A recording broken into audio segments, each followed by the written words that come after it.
are Tyrians. We are many races, several professions. We practice the arts of combat as well as healing. We have foes, and we fight them without mercy.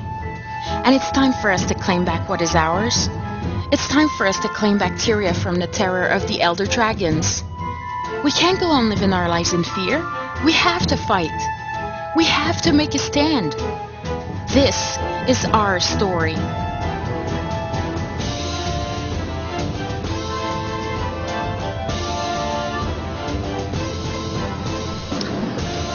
Hello everyone and welcome to episode number 49 of the CoTPodcast podcast, Guild Wars 2 podcast for fans by fans.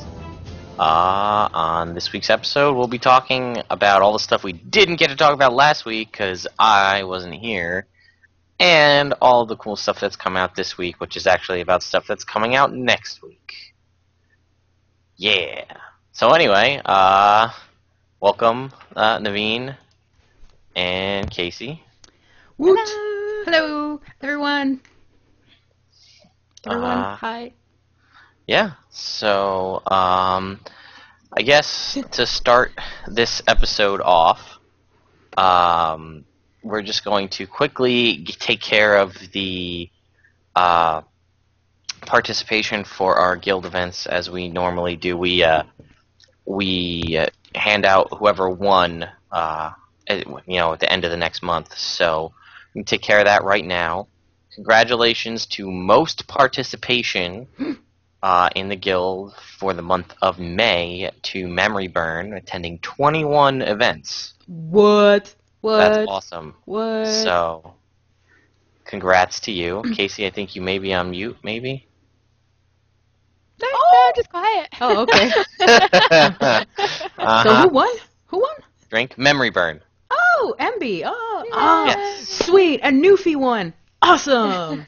Alright, so, and in an effort to make this a little bit shorter, for the whole drawing the names out of the hats for the raffle, came up with a pretty cool way to do this. So, Naveen, if you could toss the camera to me. Let's toss the camera to Lagwyn. Toss it. Yeah. Okay. Toss it good. Hey guys, we're going to get to see yourselves here, Streamception. Okay. I don't know if you guys can see this list right here. These are all the people that have at least the required 8 participation, and they're going to be entered to win the raffle. Ready? Here we go. Let's see who's going to win.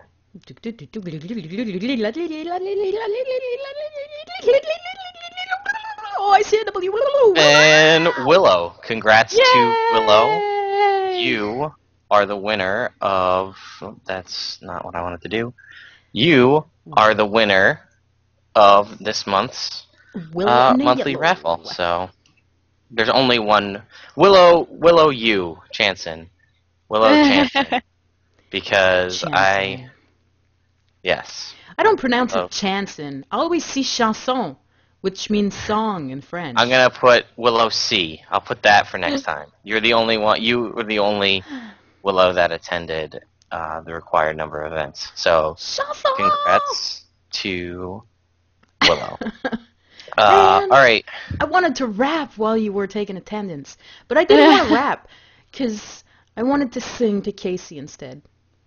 Well, Yay! I'll give you...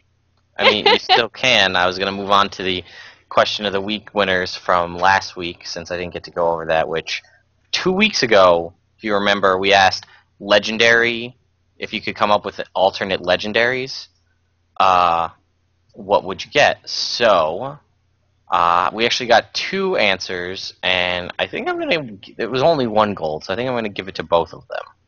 Because one included pictures, the other person went over the top with descriptions. Wait, are you separating that gold, or are you... No, I'll give them adding- each 1 gold. Wow. Because You're pretty I'll give them generous. each 1 gold because I also wasn't here last week. So again, one person who wins is Christina, or well, she's here in the Christina chat. won? Yes. We asked about what would you come up with the twin legendaries, and she said for the opposite of the Dreamer, she would call it the Nightmare and have it be dark blue or maybe red or green with a black unicorn on it. Shoot unicorns, but this time to be black with red eyes, and ride a trail of death and decay and smoke. This is, in a for the bronies out there, this is for Princess Celestia, Nightmare Moon kind of a thing. Flame Seeker Prophecy Shield. She said, rather than, it would be, instead of like a book like the Flame Seeker Prophecies, have it be the Necronomicon, so the Book of the Dead, and all like decay, evil-looking book, which I think would be awesome, and I would love to have a weapon called the Necronomicon. And then she said the Minstrel, which it looks like a harp if you haven't seen the Legendary. And she said the Minstrel's evil twin to her would be demonic looking, have it be deep red and black in color with spikes and black strings, maybe have it smolder a bit. Instead of playing soft music on occasion, it could play something unnerving or evil. Maybe have black strings, and it would be called the Fiend. So awesome, thank you for that. And I like that. I'm going to Willow, if you can throw me Willow C, because we have to distinguish. I have to point out that in the chat room she said that she pronounced it like I do. So now you have to say chanson. Chanson! I'm not going to say it. I'm just going to say Chanson! Come on, Dag. Come on. Come on. Come on. Well, anyway, come on. She come said on. she wanted to do an alternate version of the Bolt, the legendary sword. I'm trying to get my stupid internet to work. Just not working. Just being annoying. The internet is working because we're streaming and you're talking and we're hearing you. So don't blame it on the internet because it's not the internet. I can do whatever. It's called a browser. Lag. Grow up. Learn. It's called your face, Naveen. How about that? My face is the internet. Yes. What? So she said if you ever looked really close at the bolt, which I never had until she sent this email, there's actually like dragons intertwined on the sword. I don't know if anybody ever saw that.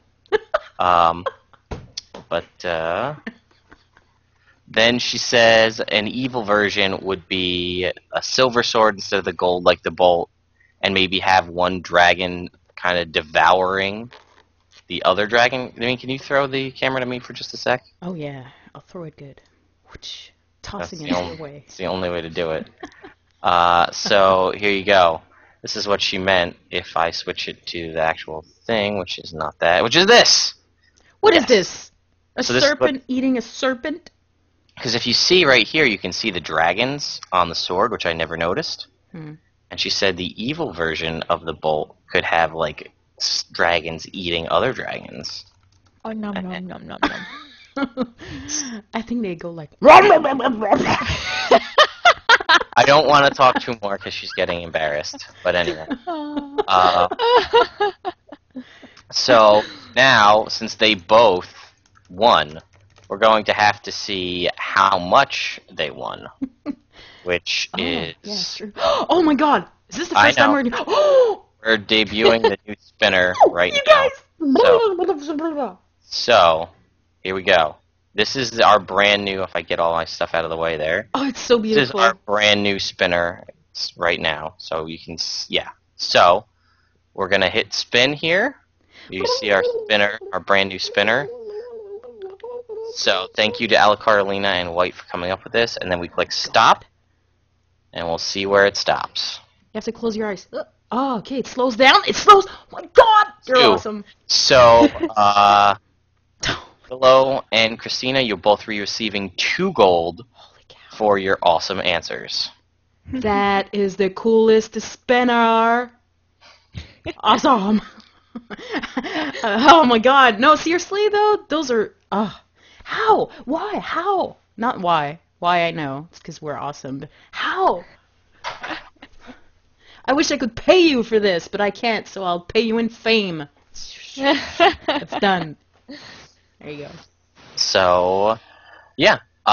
Thank you guys for that. I'll be sending you guys your gold in-game after we get off the podcast here. And again, Ala Carolina and White, thank you for designing that and coming up with that. It was amazing.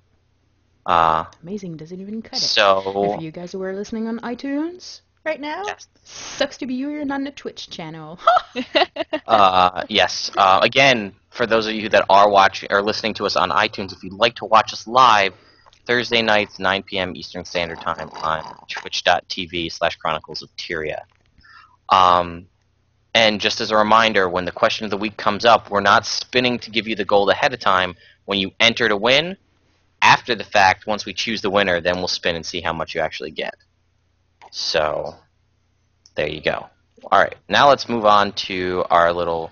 We have a mailbag section here. Mailbag. We actually got some mail. We actually got quite a bit of comments on our Facebook and our YouTube, but I can feel like running through all of them. Oh, man. One, I wanted to point out, thank you to Pirate, who suggested us to check out the Trading Post music video song on YouTube. Oh, my God, Charm. I heart Charm. Yes. She's amazing. What does that mean, Charm? Does that mean anything? By the way, I'm not just being silly or anything. I'm just wondering, as English being my second language, does that mean anything? I thought it was just a pun off of charm. Yeah, someone mispronouncing charm, I thought. Yeah, I don't know, though. About Charm. Oh, maybe... Sean Connery. Sean Connery. I would like to tell you that I've got charm. Sean. So, I don't think we're going to play it here, but we will put the link in the YouTube box to the Trading Post song. Or you guys can wait in July. Oh, what's happening in July? Naveen from CoTPodcast? I don't know. You'll just Why have are to you see in Mickey July. Mouse? What's happening in July? Well, that's what's happening. Okay. All right. Anyway, moving on, Commander. We got Marnik responded to us on our actually on the main Chronicles of Tyria page and said, if you remember 2 weeks ago, we made the comment about maybe the whole consortium was a satirical way for ANET to talk about NCSoft, but not really. And she, I don't know, said, I'd like to make a comment on consortium video really being about NCSoft. Now, honestly, NCSoft is a company and wants to make money. They gave ArenaNet 4 years to build Guild Wars 2. Is it really that unrealistic to expect a return on investment? People always think capitalism is bad, but without NCSoft, Guild Wars 2 wouldn't have happened, period. Is it a bad thing to give a company 4 years to do whatever they want? Is it a bad thing to give creative freedom for such a unique project? Is it really that bad to expect a return on that trust? And wouldn't it be very bad practice to make such an underhanded stab at your employer? I think ArenaNet know better than to insult their partner like that. Kind regards. And yes, I'm not saying that it was a direct slight at NCSoft. And I completely agree that ArenaNet they did whatever they wanted. They changed the game. I don't know how many times. 2 years, 3 years into the development process, they decided to change one of the playable races completely in the Sylvari revamp that they did. Again, it was more of a comment about how it could be about that, but I don't think ArenaNet would openly come down on NCSoft.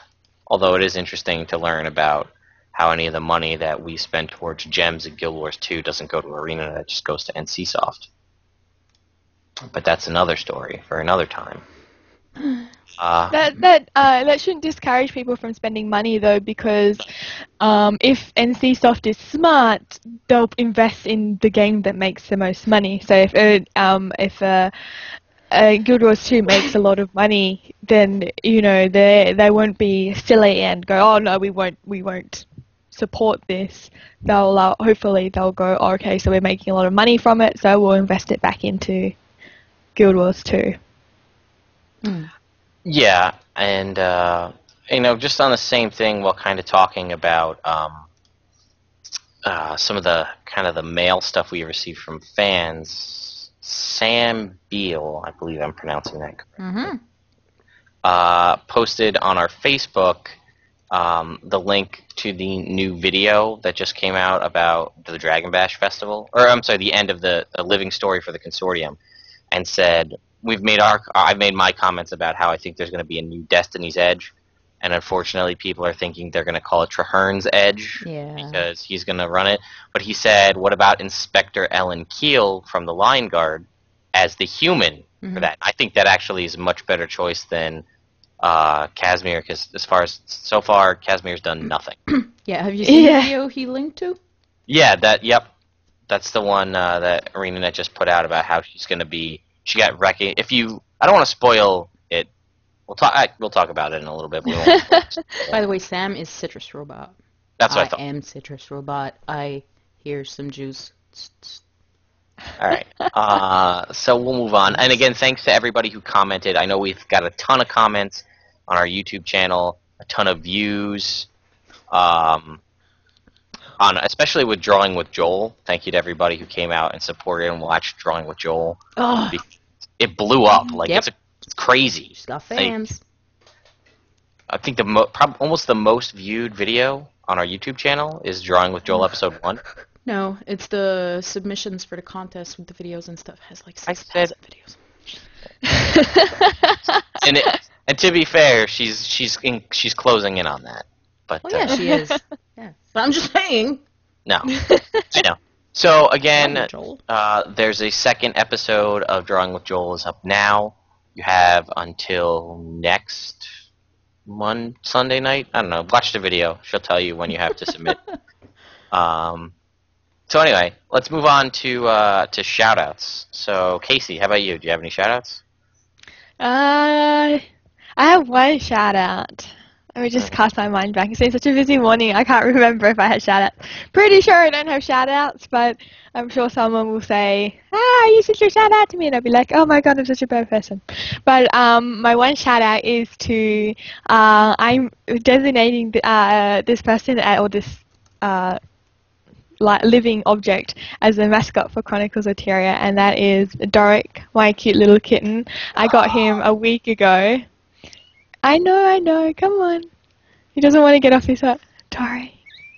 Oh, look at him, you fluffy face, you fatty, fluffy face. He's, I named him Doric because I love the Guild Wars lore, and in the Guild Wars lore, Doric is the not the Ascalonian king, the human king that begged the gods to take back some of the power, and they sealed it in the bloodstone using his blood, I think. So I really love the lore, so yeah, there we go. So I named Doric after him, so yeah. I'm very proud of him, and he's so smart. One day, maybe he'll save the human race.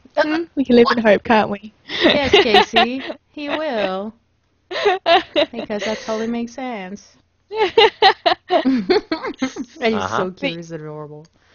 But yeah, that is my shout out, and I'm sorry if I forgot anyone. I'm pretty sure I haven't. Again, I just wanted to shout out again to everybody that's actively engaged and involved in commenting on reviewing anything for us, commenting on Facebook, YouTube, things like that. Just thanks for supporting us. We appreciate it. Definitely. And again, everybody that seem to be gravitating towards the Lorecast, and the lore bites seem to be going over pretty well. People seem to like that as well. So thank you for supporting us in that. If there's any other, I'm not going to say we're going to commit to doing more shows than we already are, but if there is something else that you would like to see, let us know, and maybe we can try to do something else, get other people in to help make other things, like Joel's doing Drawing with Joel. Maybe we can have additional content. We want to get as much content out there and get what you guys like. So, Yes. yes. Naveen, how about you? I got tons of shout-outs. Let's hear them. It's time to drink, people, because I will go overboard.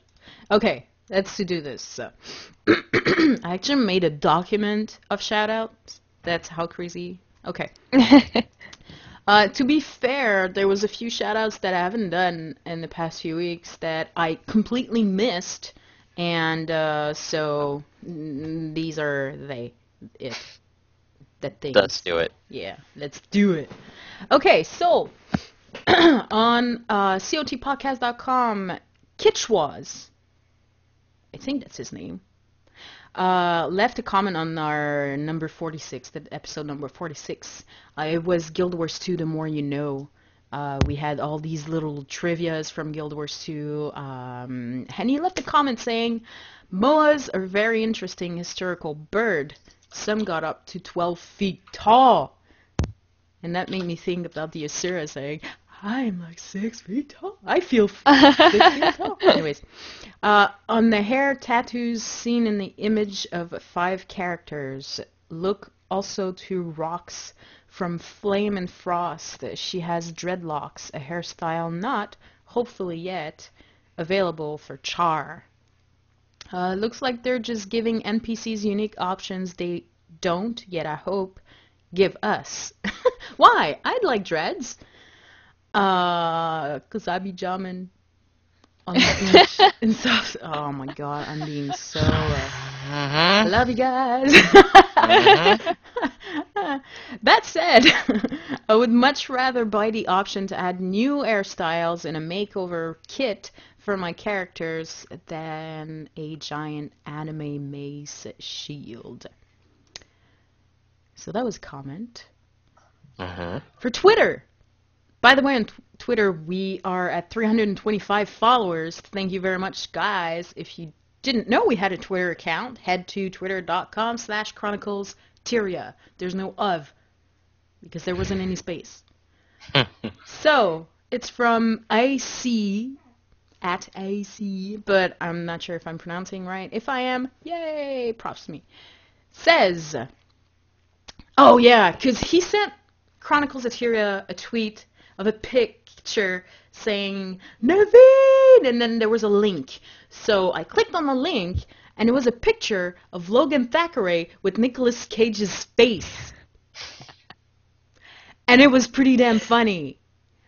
But at the same time, not really. Because Logan has been caged. Why? But yeah, it was kind of funny. So I retweeted it because I was laughing really hard. I found this very hilarious, but deep down I was crying. And so he was saying, by the way, if you can do a little shout out to Empty Quarter Guild, TEQ, on Desolation from Janal, please. And another one for to Forsaken Gamers, tag FG on Pike and Square from Irieth, please. Thanks, and keep up the good work. I just did the shout-outs. You're welcome. iTunes. Yes. Whoever from the United States that rated the show 5 stars but didn't leave a comment, thank you. To Jexos, left a comment on our YouTube channel saying, very nice, looking forward to lore segments. That was on the update episode that Lag did. Since I haven't played Guild Wars 1, I've been meaning to buy the trilogy and Iron North to start playing them, but I haven't gotten around to do it just yet for various in-game and in-real-life reasons.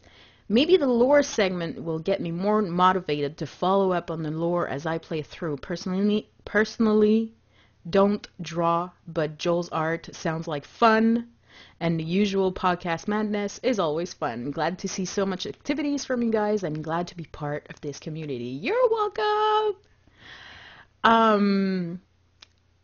Also, I'm glad that, like you said, Lag, the lore episodes and all this things that we do, they're really, being liked by the community. And it shows. Citrus Robot on YouTube said, told you I would catch up, XD. Love the rap and the changes made it much better. You're welcome. Thanks, because those were partly your lyrics also as well. And he said, great episode. Catherine Fawcett, still on YouTube, said, whoa, just catching up listening to you guys while I'm working today, and I hear my name, and I love you for pronouncing it right, Naveen. Totally meant my day right there. Hooray for sleeping wagons, Catherine. I don't know how anyone could mispronounce your name.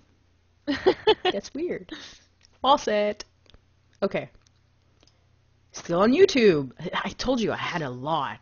That's fine. Let's lay them out there. Next week it'll be less because I'm just catching up on weeks. We had an extra week in there. My bad.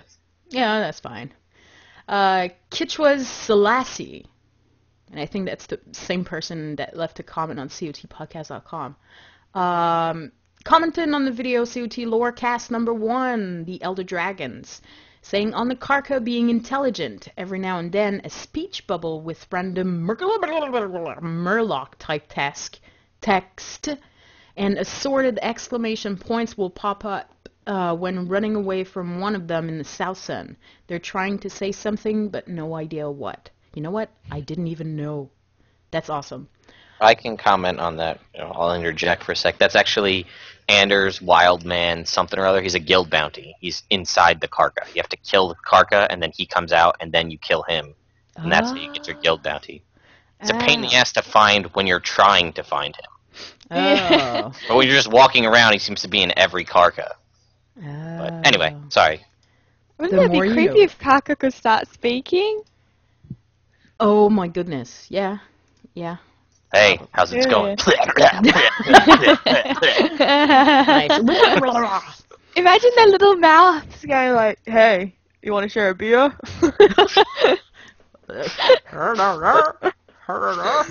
My wife's making dinner tonight. You want to come join us?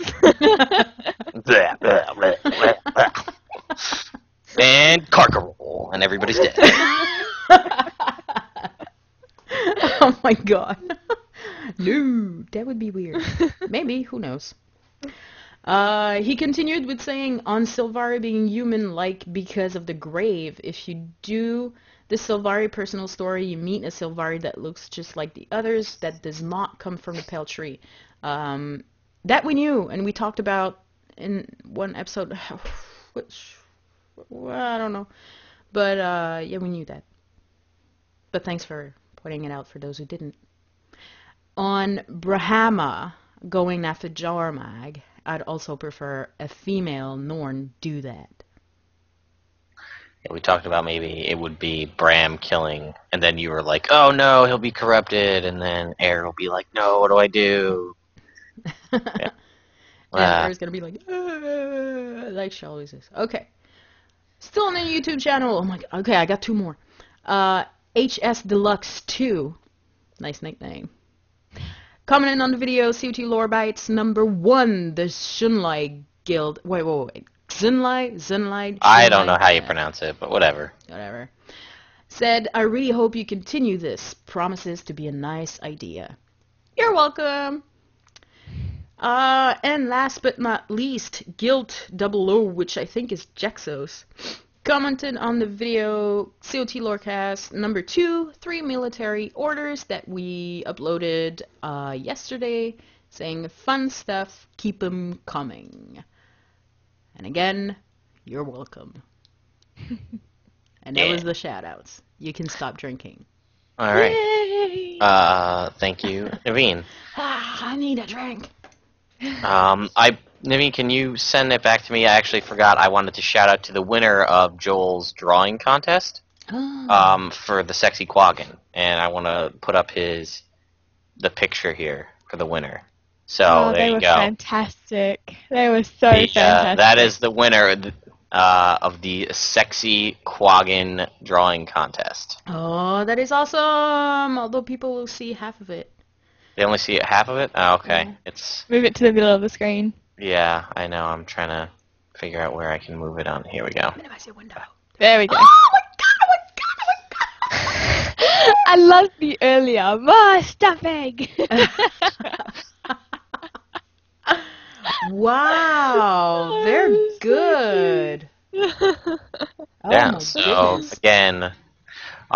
again, remind people this week's episode of Drawing with Joel is about drawing Asura. So I know she's already got some interesting entries already at this point. So please be sure to get yours in there, and you'll be showcased. She showcases all of the entries when she goes to pick the winner, and the winner will actually gets the prize from Joel, and will get a shout out here on the podcast. So I'll be sure to go check out her show on our YouTube channel. Man, we've got some talented drawers as viewers, don't we? Yeah, That is definitely. amazing. Wow. So, all right. Now let's actually get on to I want a picture of us. the content. Yeah! I'll give you 5 gold. Do we have any COT related news, guys? CLT's awesome. Thank you, Naveen. Yep. That's not new, everyone knows that. Again, if you want to check, ArenaNet just put out a video. It's like the last stand at Southsun, where Team Spring Break talks about the finishing up of the South Sun Cove content, I would highly recommend you play it before you watch it, because it is kind of spoiler heavy and tells you what you're going to expect for the last little bit of content.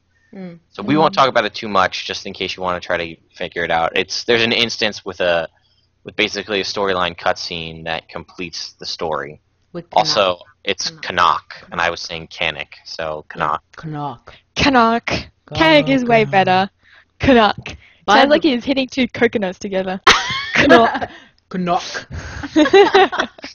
All right. I just want to say a little bit of something in there.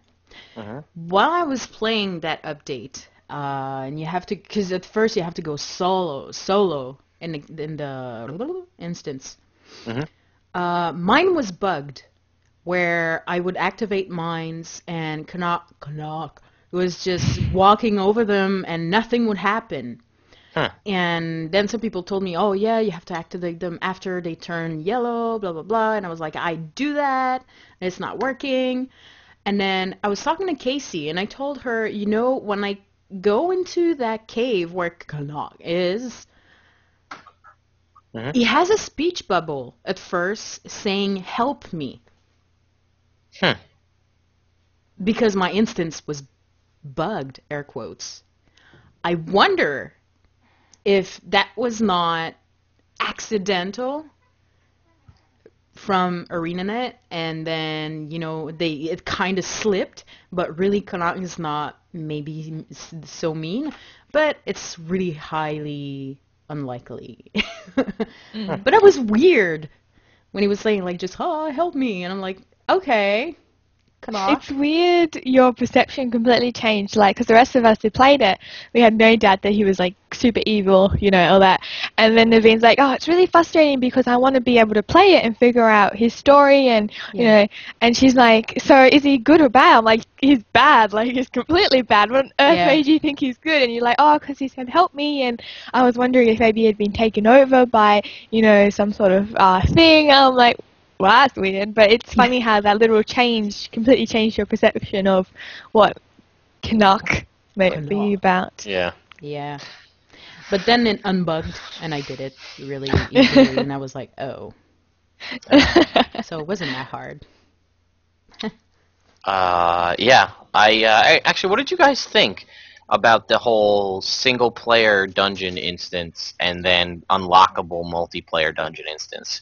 Do you think that that's how they should do these, so that people aren't complaining that they can't complete the new content without playing with other people, or should they stick to, like, Flame and Frost, or should they go more like Halloween and Christmas, where you don't actually have to, it's all, like, festival-y events like we're going to have with Dragon Bash? I like that. You didn't have to unlock it, because I didn't complete the solo part, and I joined a team and we just did the explorable mode one. But at the same time, I kind of felt like, oh, that was it.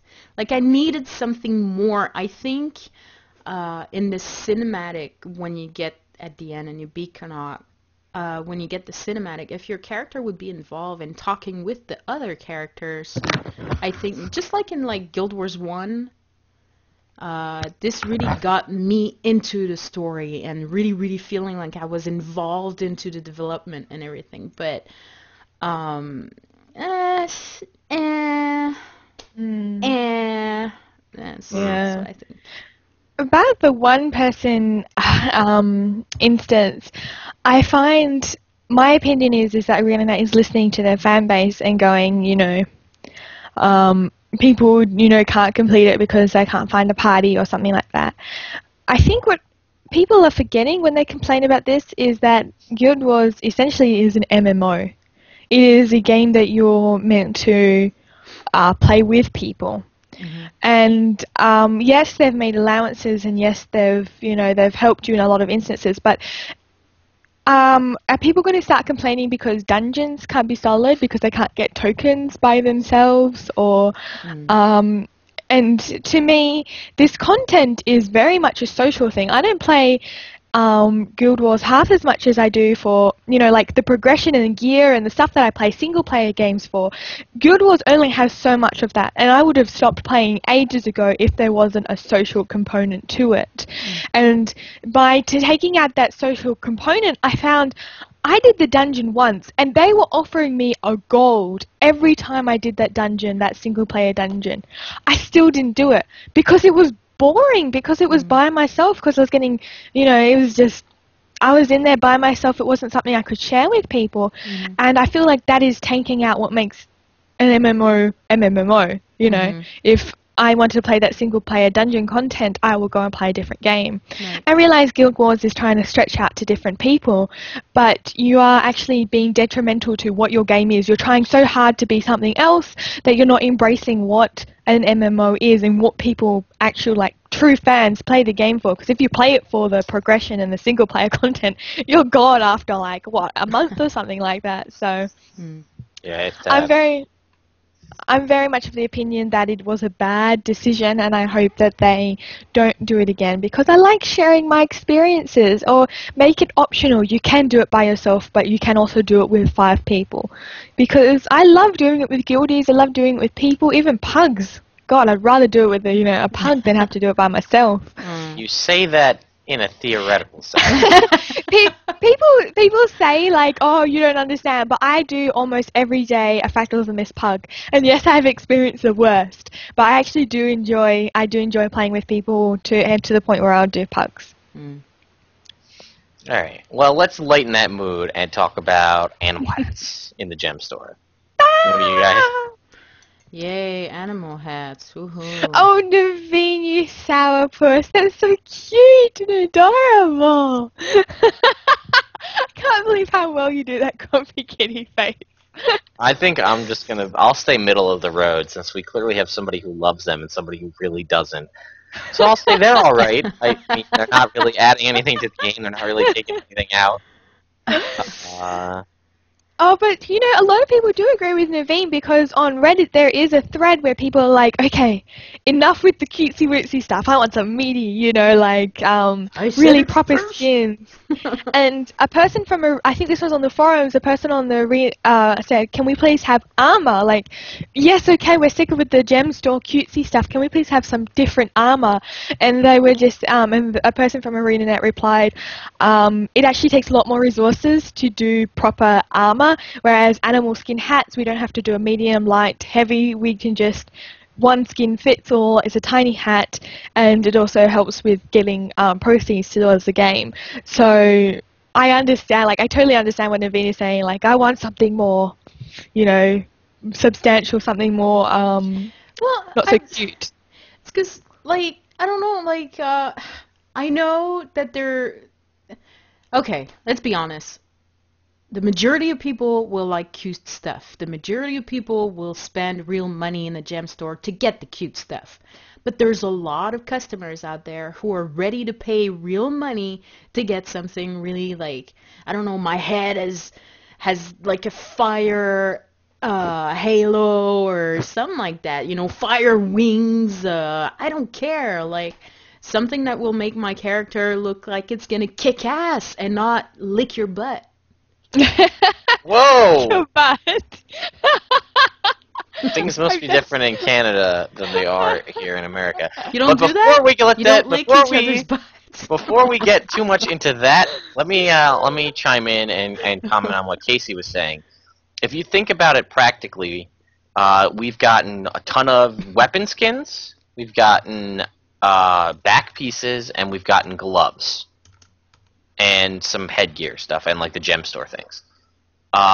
Weapon skins, the weapon skin doesn't change the way it looks for heavy, medium armor class or the race. It just scales up and down in size. Back pieces, same thing. Just scales in size to fit the character class. The gloves we've received, same thing. The molten gloves, they didn't look any different for heavy, medium, light armor. If you were to do armor, you have to do 5 race versions. Well, really 3 race versions, and then male-female version, and then light, medium, heavy. Yeah. And they all have to be integrated together and look well together. So that's what they were saying is they want to do that. They really want to, but it's setting aside the time and resources and energy to make that happen. But I'm not asking for armor. I know. I'm asking for items. Well, we're going to get to the Dragon Bash stuff in a little bit, and then there's some badass stuff in that. Just wanted to throw a reminder, if nobody's played the Mad Queen Karka stuff, don't feel bad. It's permanent addition to the game. If you defeat the Mad Queen Karka, that gives you two rares or better items from the daily chest, and that's a permanent fixture to the game. So is that whole meta event chain. So Southsun will have a little bit more. So check that out. The new guild jumping puzzle that was added, the one in Snowden Drifts that was added in the last patch, really fun. We played, a bunch of us in the guild here have tried that out. Pretty awesome. The World versus World stuff that came in the last patch, lots of good stuff, lots more World XP. I feel like I can progress a lot faster. Ability to get Ascended gear with badges, also a nice touch. Finally, you can actually exit if you go into this separate instance for the jumping puzzle. You can finally leave, because previously, if you went in, the only way to leave was to go all the way through the entire jumping puzzle and get out the end. But if you come right in, you could just walk back out. You couldn't walk back out the portal. You'd have to close out your game. So that's awesome. Alright, time tokens again, custom arena time tokens. Only if you already have a custom arena set up, or you want to add time to somebody else's custom arena. But, so in the future we will see the custom arenas available for all players. You have to buy a starter kit, and then continue to buy time tokens to add time. And Unlimited Consortium Harvest Sickle. What do you guys think about that? I got one. A better question, what do you think about the animation? Because the pick was awesome. The molten pick was awesome. Yeah. Yeah. It was also magma. I don't like the new one because first off, at the beginning we were using it like a pickaxe to mine our harvestable food. Then they changed it, and then they changed it again like 3 times. They've changed the animation for that. Okay. Oh, go ahead. No, go ahead. No. I have to see Naveen laying it down. I'm not brave enough to interrupt. Saw, and this isn't the first time I see it in the chat room, okay? I see pay-to-win item. It's not pay-to-win! You win what? You don't win anything. Fashion? I'm queen of fashion. I got stuff. But I can't beat dragons with it. I can't win. It's not pay to win. It's just, hey, I got $10. Buy me some pixels to get my character a cool new item. But it's not going to kill anything. It's not going to make me win anything either. It's not pay to win. Unless it was about the sickle. I love you. Well, if it was about the sickle... But it's not pay to win. If it was about the sickle, it doesn't make sense because for the amount, if you wanted to talk the same way, the amount of gold to convert to gems to buy that harvesting sickle, you could buy, was it 200 orichalcum sickles? Yeah, like it's that? a ridiculous number. It doesn't make sense financially. No. So anyway, we're gonna move on. It's not pay to win. So I just have to quickly say my thing. If I just wish it was a little bit more unique because the way it looks now is so they're like, okay, people are not happy with it now, so quickly put some little well or fountain and then make it also spurt up and put some rocks and people love flowers, put flowers. Okay, good. Okay, we're finished now. Whew. Charge 800 gems for it. Damn. Okay, that's done. That's what it feels like. It's not unique. It just feels like a whole bunch of things they already had made up slapped in together. Well, I love you, Kaysee, but I don't agree.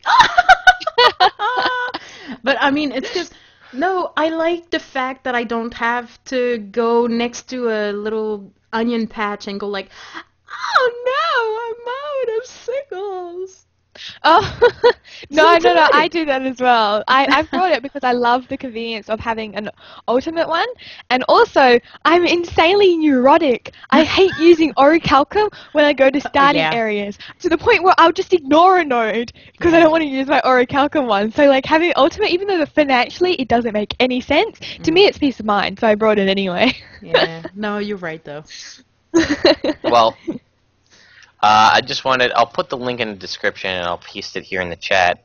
For those of you who didn't attend the Lost Shores event in November, someone actually posted on the official forums a list of all the letters that we received from Inspector Keel, from Levy, Canuck, all the letters that you received in-game mail pertaining to the original Lost Shores event.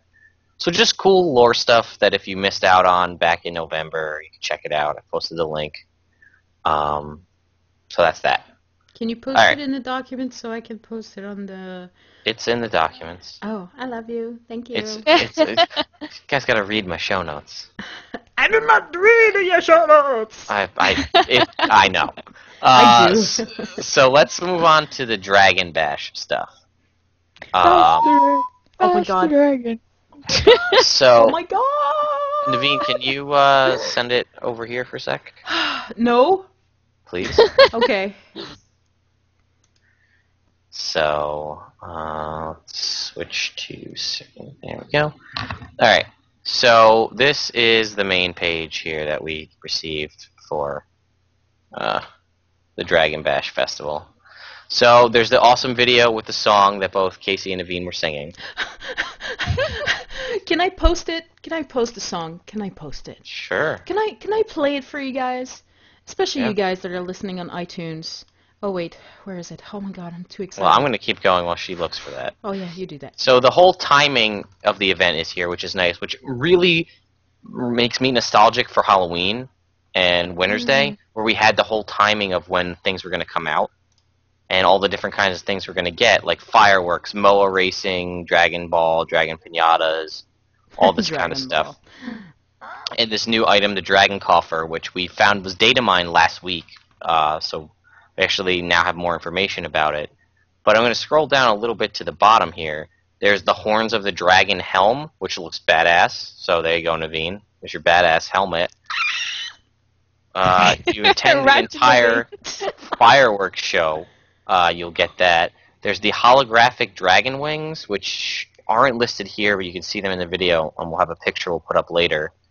And then the holographic shattered dragon wings, which again, I talked to Kaysee about this earlier. If you look at this, it looks like the Shatterer's wings. And if you watch the video, there's a holographic Shatterer. And it says it's called the Shattered Dragon Wings. Yeah, dedicated festival goers will earn the Dragon Bash meta achievement will receive this right here. Imposing back item, a set of holographic shattered dragon wings. See, that's badass. That will not make me want to kiss butts. My comment from a couple weeks ago was I thought that the Dragon Bash Festival might be to lull us into a false sense of security, and then, we think that everything's okay, we're bashing the dragons, and then we get attacked by another dragon, and that'll be ArenaNet's way of telling us what the next expansion will be. Well, there's a whole lot of stuff in this one tied towards the Shatterer, which is Kralkatorik's champion, which makes me wonder if maybe we'll get some sort of attack in Lion's Arch, because they love destroying Lion's Arch whenever there's a festival or a one-time event. So why not have Kralkatorik come destroy Lion's Arch? Because it makes sense. Yeah, because they're going to have, big, huge holographic dragons in the sky. Maybe that's going to, attract some other dragon. It's like, oh my god, what is this dragon? Maybe it's mating season and they, like in the old cartoons, you can mistake the holographic dragon. Yeah, exactly. Like I said, this image that's up right now looks just like the Shatterer. But, just a few other things they're talking about. There's these sweet jade weapon skins, which we'll have a couple pictures up later on. We'll get to them. The greatsword looks amazing. And there's the helmed MOA Racer Mini, which they're adding MOA racing to Lion's Arch, which actually will be a permanent fixture to the game after the Dragon Festival leaves. So we'll be able to do MOA racing in Lion's Arch going forward. Adjustments to the PvP leaderboards, where if you're out of PvP for a while, you'll get, like, people who are more active will be able to climb the ranks faster. And an authorized shoutcaster program, which is awesome for that whole trying to make it a Guild Wars an esport. But here's some pinatas we'll be able to break open.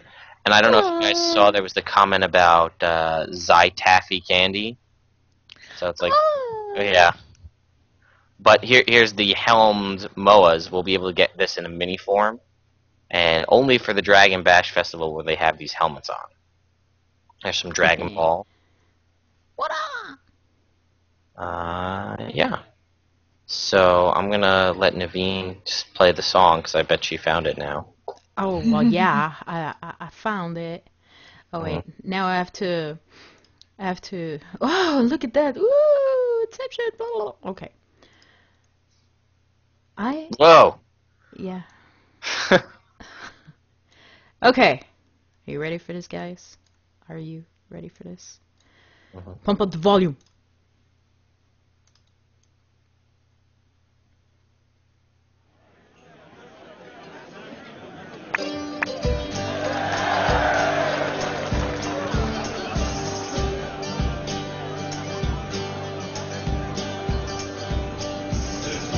Lived in shadow from a pair of demon's wings, but none here fear the future or the darkness that it brings.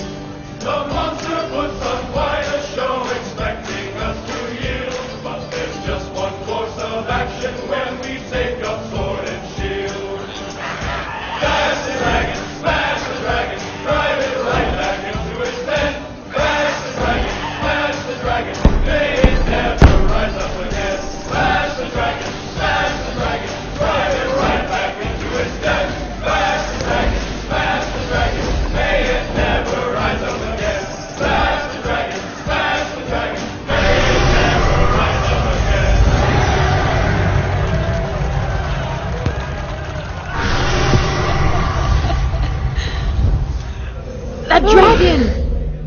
That dragon is just like, rah, rah, in Lion's Arch sky. It's unbelievable. And when I saw the video first, I was like, oh, what? Look at this. Shivers on my arm. I can't act this. That's not fake. Shivers. That's crazy. And the reception of the Guild Wars 2 community on the Facebook page of Guild Wars 2 has been, like, amazing. I was talking to Ruby Bear, who's one of the community manager, and she was like, I can't believe this. Like, I'm so happy that people are actually, like, really, really, really excited for this update. And I'm like, oh my god! This is, like, the second best thing aside from Logan Thackeray. And she was like, whoa, that's really setting the bar low. And I was like, are you kidding? Not for me! But yeah, if you could clearly see the holographic wings, the two different sets of wings. You can see some of the dragon weapons. If you click the blog post that just came out today, they actually have the picture of the Jade greatsword, which looks amazing. I did want to point out there was another post just actually real quick, Colin Johansson talked about the MOA racing and said you won't be able to be a MOA for this specific activity, though you never know what might pop up in future festivals. As one of the people who built Roller Beetle Racing, I'd love to see its spiritual successor in Guild Wars 2 someday. We might need to wait for beetles to pop up in the game, though. Which I believe Roller Beetles were they Canthan or Alonin? Yeah. I think they were Alonin. Alonin. Alonin. Alonin. How'd they make their way to Cantha then? I don't know. I guess it was chips then.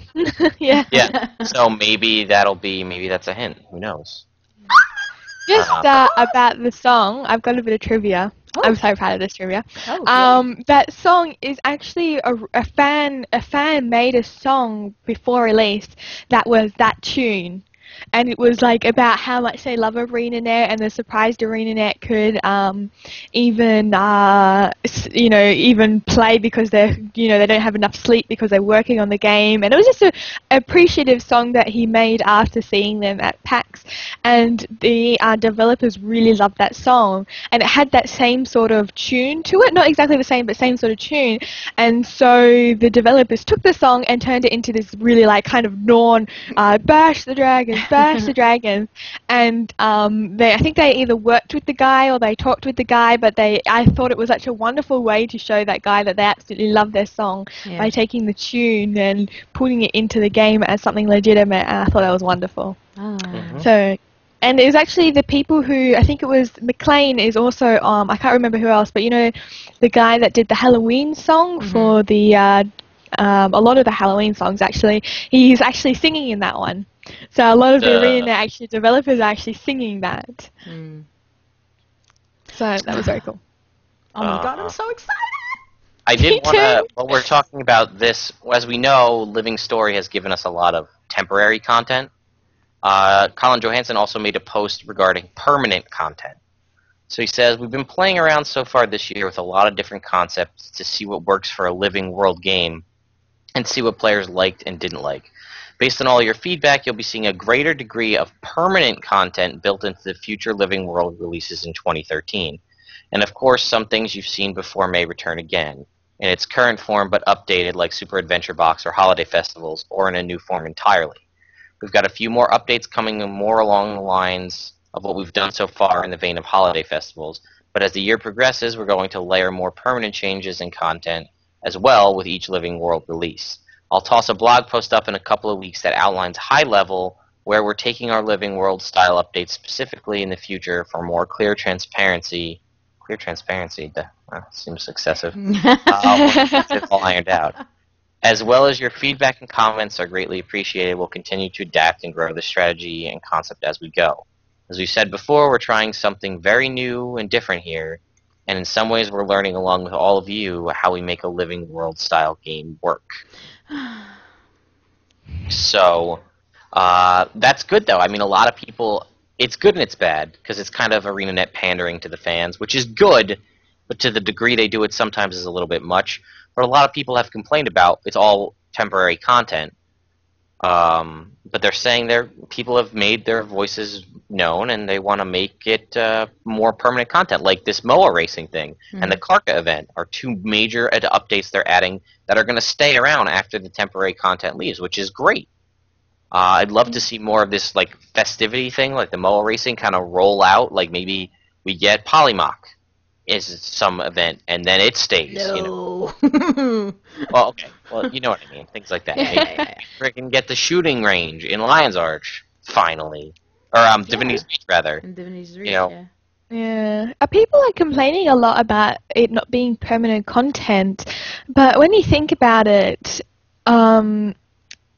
Southsun Cove is permanent content, and the new Outpost is new permanent content, and the events that are happening there are permanent content. The only thing that's really not staying, I think, is what annoys people is that they can't get the achievements in time and stuff like that, and well, I don't really... I agree. But, like, I mean, Super Adventure Box came and went. I mean, it was there for a whole month. Don't get me wrong. But, like, all the weapon skins and things like that. Now, it was a whole month, so you probably had plenty of time to get what you want, and you could still buy them. But let's talk Flame and Frost Dungeon. With the backpack, the jetpack, and all that stuff. That was there for, what, a week? And then it was gone? I couldn't even play. But, again... It's weird because, yes, that was an awesome dungeon. Probably one of the best dungeons in the game, in my opinion. And it's gone forever. Unless they bring it back in the form of a fractal. Yeah, that's weird. They would be silly not to. True. But, this Flame and Frost thing, we're not circling back to Flame and Frost. It's done. You know what I mean? It's not like Halloween or Winter's Day where we're going to come back in some form or another. Maybe all that 5,000 candy corn I saved from last Halloween will be useful this Halloween. Maybe it won't be, and I'm just a fool. But, it's a possibility. And Flame and Frost is over and done. Like, the outposts still stayed, and the items are still in the game, albeit at super high prices. By the way, have you guys noticed that the Flame and Frost dyes are at like 100 gold a piece on the trading post if you have the different You're colors? kidding! I think I saw I thought they glacial. were account bound. No, I saw glacial teal dye go for like 100 gold, or it's on there for 100 gold or something. I don't know if it's what it's, for, but you know, Wow. you bought some of those for 12 gold. Wow. Made, whatever. I'm digressing here, but that's the kind of stuff I think they mean. But in Halloween, we had that awesome Mad King dungeon that was only there for a week, but I think it was expected to go away because it was a holiday event. Whereas this Flame and Frost thing is permanently changing the living world. It's here and gone. It makes sense lore-wise, and I'm okay with that. Mm-hmm. But I could definitely see why people would be like, you make this awesome dungeon that you read about everybody raving how awesome it is, and the rewards are super awesome, and if I couldn't play that week, I'm out of luck. Mm. Yeah, that's what happened with me. Because I had this super crazy week that week, and I couldn't even play the dungeon with the Molten Alliance and all that. Again, it's all about that whole making it feel like players, like we were, that we were there feeling. Like, we were there, we experienced it, whereas somebody who starts later this year won't know what happened in the Flame and Frost. So we'll be like, oh, I remember when the fountain was destroyed by Mad King Thorn and the lighthouse by the Karka, and they'll be like, what are you talking about? And we'll be like, huh, you had to be there, back in my day, But, and I like that concept, I do, because Yeah. I had that, I started a year later in Guild Wars 1, and up until the 8th anniversary of Halloween, I could never get that stupid Furious Pumpkin Crown that I wanted so bad. But, that was just, like, I accepted that.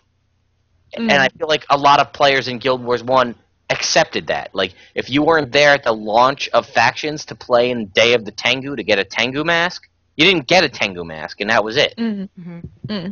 Until they did this new thing where you can get anything you want for any event in the future. But that's just how it was, and people were okay with that. But I feel like this is I don't want to go into this whole, here we go again between comparing Guild Wars 1 and Guild Wars 2 and how things have changed, but I don't know. Yeah. I'm with Alicado Lena in the chat that we are spoiled. We are absolutely spoiled. And with a lot of people have gotten this mentality that because, let's drop it there. There's so much we could say with it, but Citrus Robot said, I'm a year late to Guild Wars 2. Say that too much. And I miss stuff, but I'm enjoying the stuff I'm around for. That's the kind of mentality that we need from all of our players, even the ones that were there. You know what? Like I said, I mean, what if I got called out of the area for work for a week and I missed the Flame and Frost dungeon? It would have sucked and I would have been sad, but I know there's going to be more awesome stuff coming later on. So, yeah. Anyway, let's move on. There's going to be just a little thing. They added new subsections to the forums. I don't know if you guys noticed that. The official forums is a lot more broken out now in all different aspects. No, I don't go there because most of the people that go there, they keep whining. Oh, I hate it. Oh, I'm so sad. Oh, I'm 13 and this is what I do. I whine. My favorite post recently was one from a person who had his account banned, and he made this massive long post like, I didn't do anything wrong, and he's copying and pasting what the emails that people have said, and just the way he speaks and all that sort of stuff. And then he's going, I've been accused of using third-party cheat programs, but I never use it. And he's like, my account was hacked, and the person who replied was like, oh, no, we've checked for that, you haven't been hacked. And he's like, massive rant going on, and then Gail Gray, I think it was Gail Gray, just puts like, your account has been banned because you cheated and used this sort of software. We know you haven't been hacked because we can check for that. Review finished. Thank you very much. So something like that, and then the third was closed. Yeah, exactly. And like 50% of the posts are like that. Like not banned particularly, but it's not fair. This, this and that, and this and complaining about that. And I don't go there very often. And if I do, I go to a dev tracker, and then even then, I'm sorting through tons of posts where devs are going, okay, we've got your ticket, we're fixing your problems, all that sort of stuff. Yeah, But I there's a didn't lot see of the that. updates though. Okay, it's just more of a breakdown. Like they broke out a lot of the stuff. Like it used to just have like guilds was just a forum, just guilds.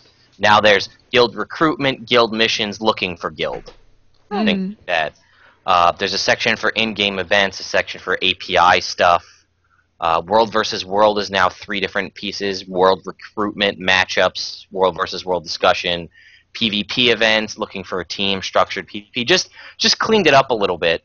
But it's funny. I find a lot of interesting things from devs responding to like, will you come join? Like, will you come help out our server? Like, you should come play with us in World versus World. Oh. And like this one group was like, you should come play with us. We're having like a drinking game and we play World versus World. And they were calling out to Devin Carver, the one World v World dev, and he was like, you got me. I'm so in because you combine playing World versus World with drinking. You had me at drinking, but you lost me when you spelt my name wrong. They put Devin Carter instead of Devin Carver. Yeah. There's a post, speaking of Devin Carver, he put out a post about the future of World versus World. There's actually, if you're a World versus World player, I won't go too much into it, you guys can check it out, but they talk about where they're going to plan to go with this, and I'm really excited because the changes they've made so far make me want to go back in and play it more. I used to be all about it, and then I kind of just fell out from it, and now I'm back in, but they're looking like they're planning on awarding small teams. They recognize that Zergs are there and they're a large part of the game, but they want to help like the small people that want to have their like concise little scouting parties and things. So let me just pull out this piece here. He says, player roles, something that has naturally developed over time and that we would like to encourage is the definition of roles within World versus World. Everyone has likely seen a commander laying out battle plans and then subsequently seen that one thief mucking up those plans. It's our goal to introduce more systems that encourage play within a wide variety of roles, not just those 2. Scouts, siege masters, and defenders are only a sampling of the roles we intend to add to. We think that these are all a vital part of the success of any server in World versus World, so we want to reward players who do these tasks so that they feel like their time is properly valued.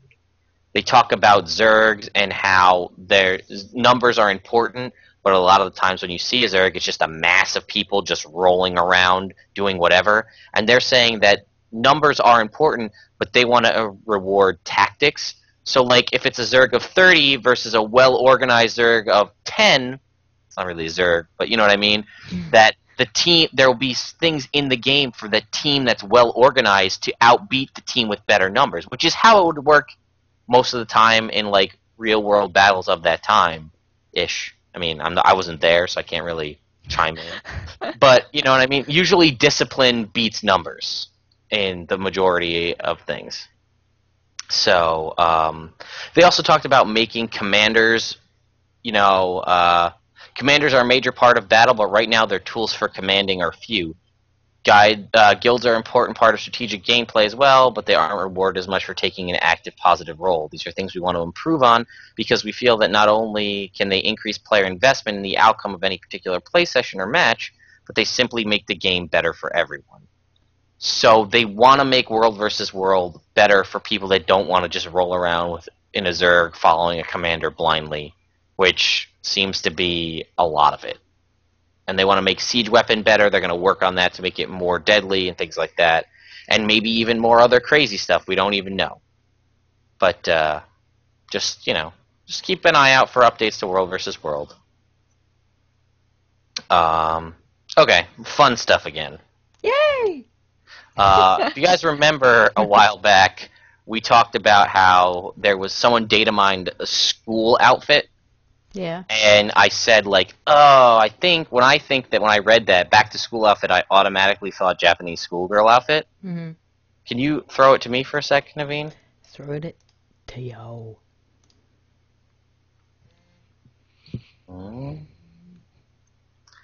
Looks like I was right. Dun dun dun. Look at those socks. This is so Persona game outfits. It's crazy. So just for anyone who's on iTunes, like, do you want to just describe it? Yeah, Japanese schoolgirl outfit. Yeah. If you've Yeah. played Persona, it's the same thing.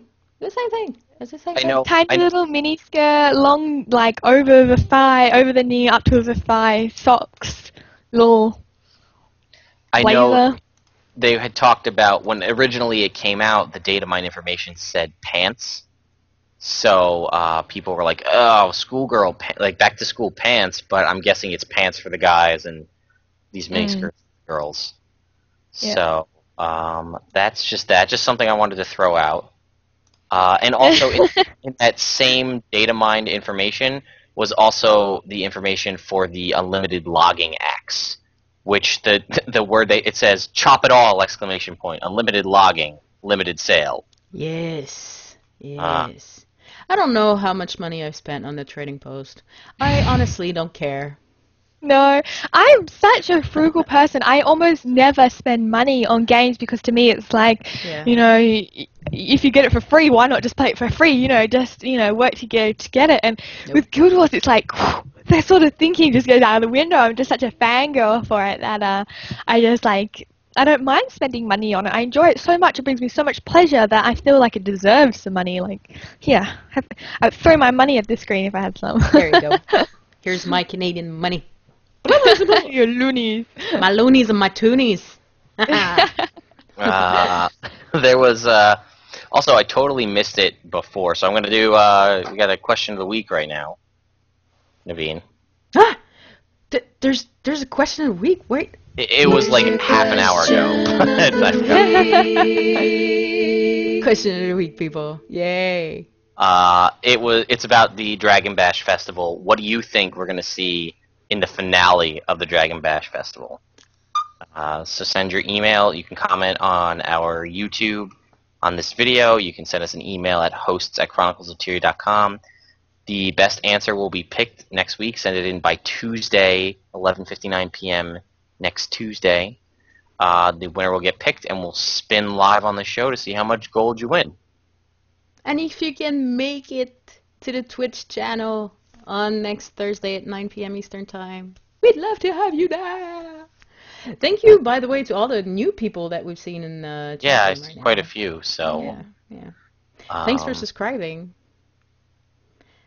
we they also that same data mine information pulled out information for Skyhammer, which we believe is a new PvP type.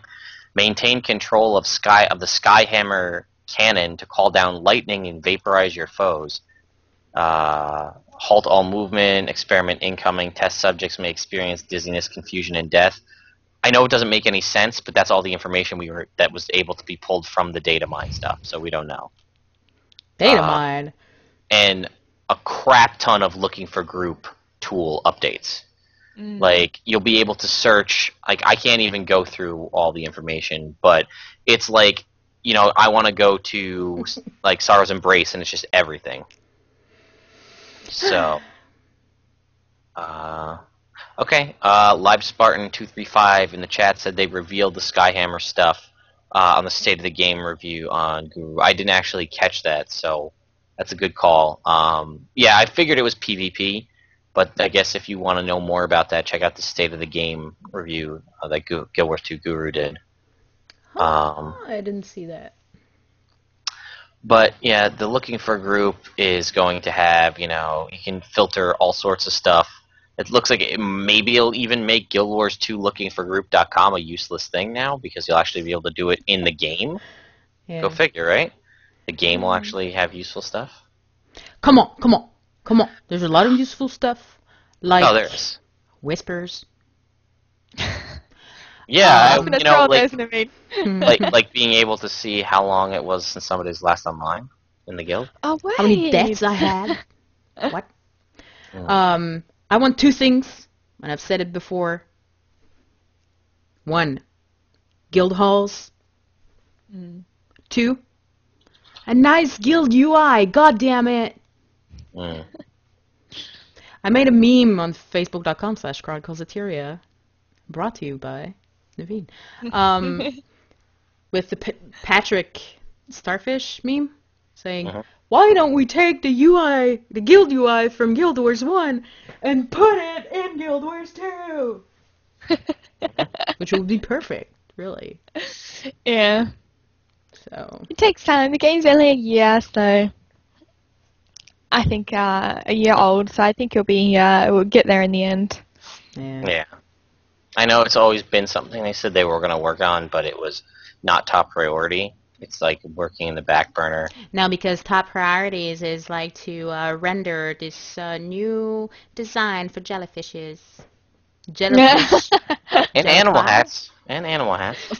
And schoolgirl outfit. Easy. Easy. Unimpressed Naveen is unimpressed. So anyway, Come to that the was a dark lot side. of information there, but okay. I that's pretty much all I had. Okay, I want to make something clear too, with some of the listeners and people who download their show on iTunes that didn't know about this, but now COT Podcast is more about the game, news and updates and everything. There's almost no lore on COT Podcast anymore. We have COT Lorecast now. So if you subscribe to iTunes, you're going to get everything. COT Podcast, COT Lorecast, and the COT Lore Bites, which is lore in under 5 minutes. Yes, we don't put drawing with Joel on iTunes because drawing, when only listening, is not nearly as useful as watching. So, Yeah, and I think 16 minutes of high-definition video would totally bust the data that we're allowed. And we have Yeah. the biggest package, so it's like, no. yeah. Joel. So, yes, just again to remind people, Mondays, every other Monday, so fortnightly Mondays, is Drawing with Joel. Tuesday is COT Lore Bites. Wednesday, COT Lorecast. Thursday, COT Podcast, live on Twitch TV. We are working. We're working on planning. We're trying to figure out how we want to do it logistically. Maybe once a month on Saturdays, moving the COT live show from Thursday nights to Saturday morning to accommodate all of our European fans that want to watch us live but don't want to stay up late. So this way, maybe we haven't figured out when, but once a month we'll do a Saturday morning pajama show where Naveen and I roll out of bed to just come do the podcast. Instead of Kaysee doing it every single Thursday, Yeah, every which single is her Thursday. Friday. Yeah, Friday morning. So, we'll try to do that we're working on that. Just keep an eye out. We'll let you know as we get closer. Again, if you guys, please, to host at chroniclesoftyria.com, if you have ideas for other shows or other kind of things you'd like to see on the channel outside of what we're currently doing, not saying that the three of us are going to do it because we're kind of busy as it is, but maybe we could find other shows. Maybe if we do it every other week, we have that nice time slot every other Monday when Drawing with Joel's not on. Maybe we could fit something in there. So let us know if you've got ideas, maybe, and we'll see what happens. Yep. No promises, but, good ideas go a long way. So. Yep. Yeah.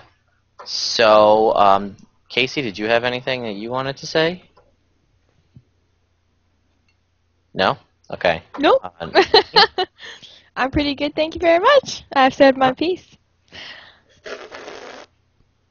I want to say go to cafepress.com/COT trading post and buy our merchandise, Yeah, I was which gonna... helps us pay for hosting and stuff, maybe. I don't know. What are we going to do with that money?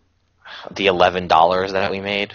Come Pay on. for the service. Pay for the domain. $11 pay Kev- for like maybe 3 hosting. days of iTunes hosting, maybe. Yeah, just want to, again, to comment on the Cafe Press store. Guys, I set that thing up to have the lowest possible. Some things we don't even make profit on. because it would be too expensive for you guys to pay for it. Yeah. So we're making maybe $1, maybe, on anything that you buy off that site. So, and Cafe Press takes 10% of everything we make. So we're just doing it to put the merchandise out there to you guys. Maybe we'll make Sexy Quaggin merchandise because we have them from Drawing with Joel. Again, merchandise ideas and stuff, send them to us as well at hostofchroniclesoftyria.com, and we'll work on getting those mocked up and put on our website. You know what? If you're rich or something and you don't know what to do with your money and you'd like to support us, you can go to CoTPodcast.com and become a sponsor. There's a link on the side. And you can either do a one-time sponsor stuff, or you can do a monthly one. Uh-huh. And you'll become a regular sponsor. And we'll love you. Yeah. It could be sponsored by your website if you want to get it out there. I don't know. Yeah. Just two more things I really have. If we mentioned suggesting stuff, we're probably not going to try to do like a COT, World v World, or PvP anything, because there's so many podcasts and things out there that are dedicated to just that. Yeah. And they've been doing it since the beginning. There's no way we could really break into that and try to get it. We're not going to be able to replace the people that you already watch. Plus, let's be honest, it's not our strong point. Yeah. Strong point? Strong. It's not. No, it's not. But, I mean, we do enjoy it, and I've been getting a lot more into PvP and things like that lately. Yeah. But that's just something that we can't support it in the capacity that it needs to be while still doing everything else. And the last thing I want to do is I realize I should have done this at the beginning because nobody's going to see it if you get all the way to the end, but I wanted to shout out to She-Wolf Cosplays that I met at Philadelphia Comic-Con. Those chicks are awesome. They are great people. It's facebook.com/She-Wolf Cosplays with an S, which I yelled at them because if you don't put the S, nothing happens. Oh, maybe you can put a link on our Facebook page so that people can go. I will definitely do that. They're great people.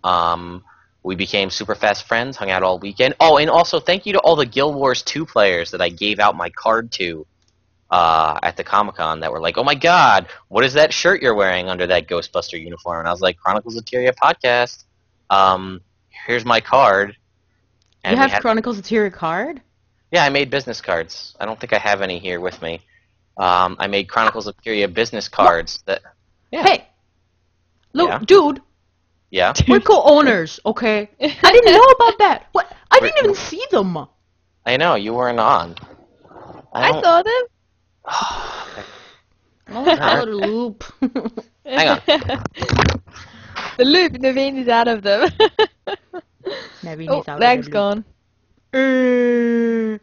In the meantime, I'm gonna say, oh, Kaysee, please believe me, that I would do you no harm. Believe me when I tell you, ooh, I would do you no harm. I'm still hearing that I would do you. Oh, Kaysee, I would do you. Wait, what? No one needs to hear that. But I would. We've got some requests for you singing the dragon song. Sing the dragon song. I can't top that. Guys, come on. It's impossible. I can play it to you, but I won't. I will not sing. No. Even if you say please. What I can do is play the Skrit and Dredge song. Yeah. Play that. Play the Skrit and Dredge song. Oh. Oh man, I had to come. Never mind. No Skrit and Dredge. What is this? Chronicles of Tyria, Lagwyn. I can't really get it in focus. But, yeah. Anyway, under this, here it says, Guild Wars 2 podcast for fans by fans. Lagwyn, COT leader, podcast host.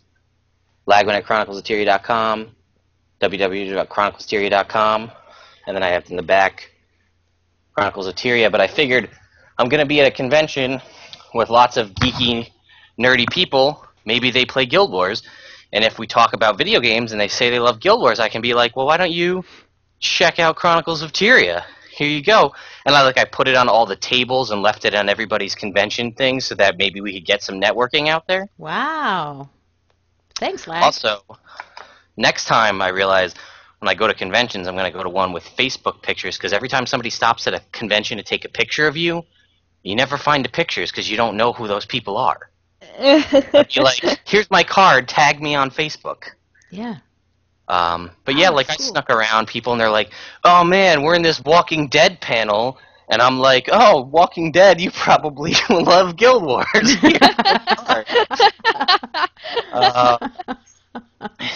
Things like that, and I'm like, oh, here's a whole bunch of comic books, and I'm like slipping the cards in between the pages of the free comic books. Yeah. Anyway, so yeah. Well, that dragged on. That's a long show today. Well, Sorry for people's bums. We missed last week. Yeah, we missed last week. That's true. That was your fault. But yes, I made, again, Vistaprint, $10. I got 250 cards. We're not sponsored by them, but we should. Well, I'm just saying, for you guys, Vistaprint, you can get a lot of business cards made pretty cheap. Yeah. So, there you go. Well, thanks. That was awesome. Yeah. Yes, we should end this before we run on too long. Yep. We're already there. Yep. Again, contact us with ideas and things, and we can talk. If you guys want to give out Chronicles of Tyria business cards with my name on them, you can. I'll send you some. If not, we can make up some generics. Anyway. Guys, guess what next week is? Episode 50! What? 50 Oh my God. episodes! What? I'm getting old. And we're almost a full year. That's crazy. Uh-huh. That's pretty cool. That's crazy and cool. Well, we'll be doing some kind of party, fun thing, celebrating. What is that, 50th episode and the Dragon Bash Festival? What? If we planned that or something. We didn't, but anyway, we'll do something. Even if it's just party hats and noisemakers. Anyway, sorry guys. For episode 49 of the Chronicles of Tyria podcast, I'm Lagwyn. And I'm Kaysee. And I'm Naveen.